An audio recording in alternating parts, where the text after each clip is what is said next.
Welcome to Assembler. Today I will show you how to wire the expression-proof fire alarm bell to the conventional fire alarm control panel.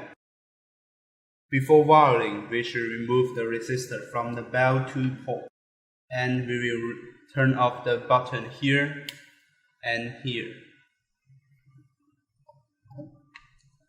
We can see these 2 ports doesn't distinguish from positive and negative, and we will use the positive red wire and negative blue wire connect with these 2 red wires. And if the fire bell is the last devices in the zone, we will use the 6.8K resistor to connect with these 2 wires in parallel. And lastly, these 2 wires will connect with the bell 2 ports, negative and positive of the fire alarm control panel accordingly.